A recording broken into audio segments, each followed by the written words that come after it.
He is the iconoclastic Webster Tarpley, an activist, historian, best known for his George Bush, the Unauthorized Biography, which was an underground bestseller and classic. And we are honored to have him here with us today. Against Oligarchy, a collection of Tarpley's essays and speeches, appeared on the internet and has also been a huge success at waking people up. He is the author of 9/11 Synthetic Terror, Made in the USA. Yeah. Okay.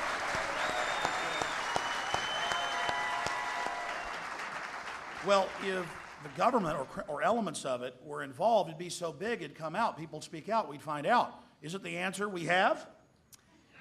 If you go and look at something like the Manhattan Project to build the atomic bomb, there were tens of thousands of people involved, and the secret never came out. So I think this is generally a red herring.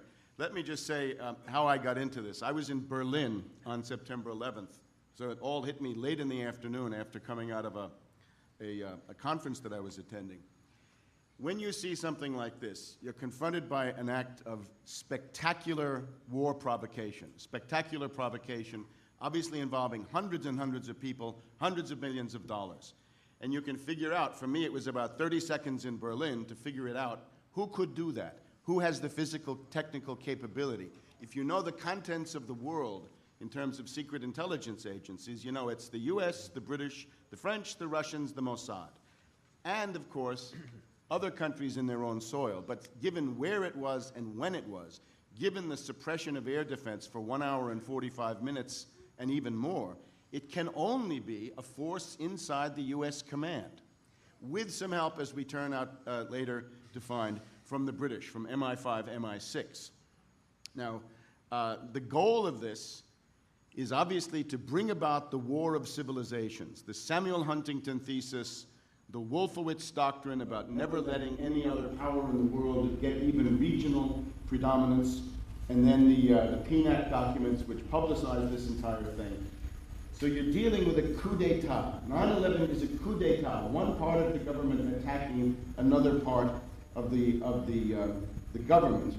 I would say, if you want to identify who did it, we can talk about a rogue network, an invisible government, a secret team, the deep state, the fifth column, many words that have been coined to describe what everybody is vaguely aware of, that if you go back to the Bay of Pigs invasion, the Kennedy assassination, the Gulf of Tonkin, the Vietnam War, and in particular, the Iran-Contra drug running and gun running, this is necessarily the network that has the physical and technical capabilities to carry this out.